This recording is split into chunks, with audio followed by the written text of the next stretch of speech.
All right, friends, noodling around here a little bit. Hey, Guthrie Trapp here, coming back to you from East Nashville, Tennessee.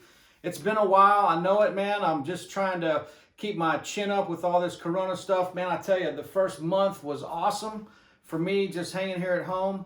And then the past couple of weeks, man, I've been trying to really just fight to keep my chin up and stay positive. I hope you guys are doing the same. I know it's been a minute, but I'm back here on the YouTube. I'll be doing more stuff here. I gotta try to stick to some sort of schedule. It's been a little hard doing the artist works and everything else that I'm doing. But luckily staying busy, doing some internet sessions. If you have a track and you want to send, come on. Check out the website and all the stuff that's going on. I hope everybody's just staying safe and kind of maybe getting back to some sort of, not normal yet, but some sort of way to deal with this stuff, right? So it can be a little trying at times. My anxiety is ebbing and flowing as the days go on. So luckily I can, have some refuge with my instruments and be able to listen to some music and focus on that. So speaking of music, like obviously I'm noodling around a little bit here and just kind of coming up with stuff. That's kind of how I practice. People ask about a practice regiment and stuff like that, and I really don't have one. I like to try to sit down and just make some music. Try to get onto a riff or a groove or something and develop that into where it could be a song or something I can use over different chords and stuff like that. And so, let's talk about music a little bit. I'm noticing that I always say that music is meant to be treated with a lot of respect, but it's not intended to be overthought. If you think about this stuff too much and get into too much of the mathematics of it and the theory and how the 4 chord is really the 2 chord of another chord and blah blah blah, that's not right. But you know what I mean. To me, man, that's just so confusing that I couldn't even play like that. So when I'm in the key of A, let me turn my guitar back on. When I'm in the key of A, I'm thinking A,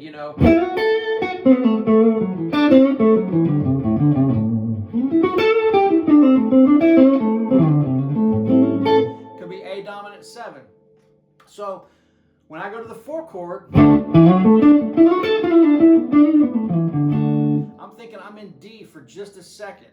I'm not changing keys, but I'm changing chords. And so the rule that I like to throw out, my little rule that I came up with is, an easy way to look at this is the notes that change in the chords are the notes that we have to outline with our single note lead playing. So shredding on the guitar or playing lead, single note lead guitar is directly related to the chords. So that's my preach, because it changed my life on the guitar. Once I got to see the key tones in these chords and how the cage system works, and I'm not a big system guy, but the caged system and the Mixolydian mode are the two things that you'll hear me talk about that you see all over the internet, because I think that they do work. The thing about it is we have to treat these sounds differently. Major 7, dominant 7, and minor. All 4 very distinct sounds, but all coming from a major chord shape, just altering a few notes. If I take here's the key, taking the triads and all these chords, if I look at the first triad, I move the 1 down. It's important to know where the 1, 3, 5 is in these triads. And I'm talking every triad.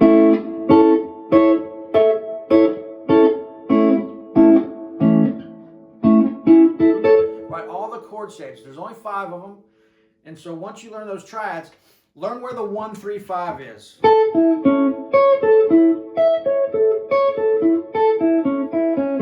So in every one of those triads, in every key, in every chord position on this guitar neck, if you move the 1 down a half step, you get a major 7. If you move the 1 down a whole step, you get a dominant 7. You move the 3 down a half step, you get a minor. So we're not having to change this entire vocabulary to learn these 4 really important sounds that we need to learn how to outline. We're just changing 1 note. So if I'm here in A, and I have an A major arpeggio, 1, 3, 5, 1. If I go to major 7, I'm just flattening that 1. Go to dominant 7. Right? Go to minor, flat the 3. So I can get all these sounds by just looking at how these chords are built.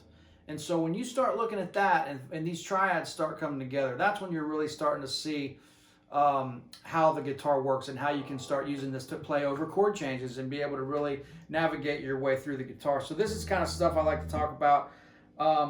You know, going from just a blues lick in A. I got a little bit more distortion than I usually do on this thing, but just going from A blues to the 4 chord. That major third is telling your ear that you're going from the flat 7 of A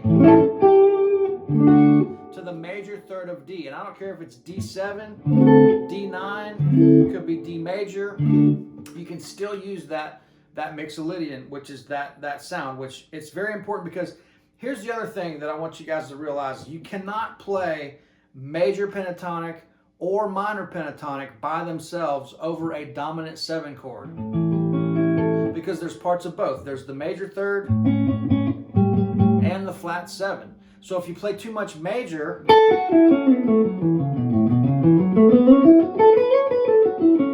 it starts sounding too pretty. If you play too much minor,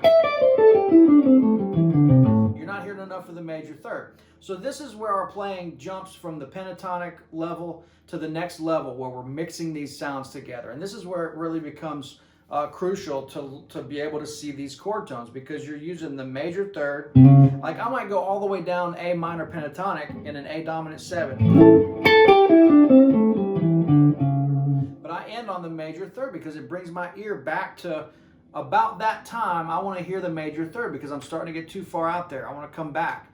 If I go too major, you know, I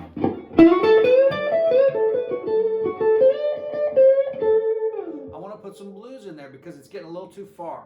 I need to ride that fence between pushing and pulling with that ear on either side of the line on the dominant 7 chord. And so this is some fun stuff to mess around with, because you're literally like, these are the little shortcuts that I think really help. And of course, you know, I got to say that if you do want to do a private lesson on Skype, I'm doing that. I'm offering a 10% discount, 20% if you sign up to the mailing list. And so I'm doing Skype lessons till the end of June, little discount. And then, of course, Artist Works being the biggest, baddest online education company that there is. They've got amazing teachers: Brian Sutton, John Patitucci, Nathan East, Mike Marshall, Daryl Anger, Tony Trishka, Noam Pekelny, my buddy that lives up the street. He's new there. I'm teaching Paul Gilbert, Martin Taylor. Just really, really, really great, good people, professionals that care about this. It's not just a bunch of guys that are, you know, showing you rock and roll licks. I mean, this is like really great music education with a company that cares, and video exchanges back and forth. When I get done doing this, I'm about to knock out about 20 video exchanges for people all around the world. And so it's really something cool and helps me make a living. Check that out. You can also check out the tip jug, Guthrie-Trapp at Venmo, and then PayPal is pick@GuthrieTrapp.com. I think that's the email address, or my name. You can find that. Anyway, I got to throw this stuff out there, folks. I'd be lying to you if I'd said that I didn't do these videos to try to attract attention to the things that I do to make a living. Internet sessions. If you want a session, I can play the mandolin and all this different stuff. If you want to do something, I've got a set up in the other room with my Logic and all my mics and everything that I can do internet sessions. And so, moving right along from that though, but you know, it's another thing to it that I want you guys to understand is the chord, the arpeggio, the pentatonic, and the scale. It's all the same thing. And I realize that when you're learning this stuff, you have to compartmentalize things to understand it. But when this comes together and this puzzle starts coming together, you're going to see that the chord and all the information around it is the same. It's all the same. We're not abandoning the pentatonic because it's a fundamental. We're playing the pentatonic all the time. We're just utilizing the knowledge of these fundamentals to be able to make the other stuff easier. You know, we're getting past the fundamentals each time we get onto another thing, and we're using that to develop our vocabulary and improve our vocabulary. And it's about connecting in a way that's truly improvising and not just playing lick to. I have a lick and then I have another lick. Well, chances are that lick isn't going to sound great in every song because every flavor is different, every rhythm is different, the chord changes are different, and so it's all about looking at those chord shapes. This is really going to help you. And then from there, once we get those fundamentals down and we're seeing those chord shapes, then we're able to experiment and play freely on the guitar, not just out of those shapes. We can connect. You're starting to connect things. You're seeing chromatic stuff. Chromatic stuff is not going to make any sense unless you're able to see the parameters in which those are exist. You know, in these chord shapes. So if I play this chord, well, let's see, E. Here's the notes in the chord. Okay, a fancy way of doing that is doing this.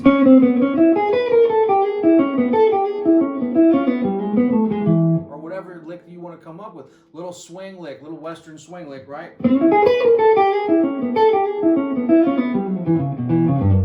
Well, all that is this. I'm seeing that framework. So, last thing I'm going to say, because this is going to be a short video, but there'll be more coming soon. But the thing about it is the chord is the foundation, whatever tone you're hearing. Without the chord, we have this. So until we commit to a sound, or whatever it is, that's when we know what direction we're going to head in. So the chord is the foundation. The first level of framework is the arpeggio. The next level of framework is the pentatonic. Adding a little note, a couple notes here and there to take it to the next level. The next level of framework is the scale. Right? And so the next from that is being able to manipulate those notes once you know them well enough to start, you know, developing your playing into something that's more musical. So, last thing I'll say, the scale, the way to get off that rabbit or the hamster wheel of just the scale back and forth. Okay, what do I do with these notes? Well, look, here's your A. This note, those notes are the chord tones. So the scale, it took me all those notes to get to another chord tone. Here's my 1, 5, 3, right? So that's getting from the 1 to the 3. If I took it down. So if I stop on this note, that doesn't make any sense. But if I do this, that resolves because it's resolving to the 5. That's a chord tone. If I do this, that doesn't resolve either. So, but this does. Because that third is a common chord tone. It's our ears accepting that as a nice place to resolve. Then this. To the 1, right? But if I do this, if I put D under that F sharp, then that gives me the sound like I'm going to the next chord. So this, that note with an E under it is E because that becomes the major third of that 5 chord. This is all stuff I can show you, friends. But this is like getting into the engine room of a little bit of theory and a little bit of visualizing, but in the end, going to free you up to really be able to play the guitar. If you want to dive into this stuff more, check out the education stuff that I'm offering. Of course, Artist Works and the private lessons, GuthrieTrapp.com. Check that out. I'll put some links below, tip jug and all that stuff. Thanks so much. I got really, nice people that are giving me a lot of great feedback. I told my friend, I won't drop any names, but my other friend that does this stuff, it rhymes with homeschooling. Y'all know Tom. He's knocking it out of the park. But I told him the other day, we were talking on the phone. I said, "You ever notice that if you're coming at music from a really honest place, you know, and you're you know into roots music and really real music, people playing their instruments, it doesn't attract a lot of assholes.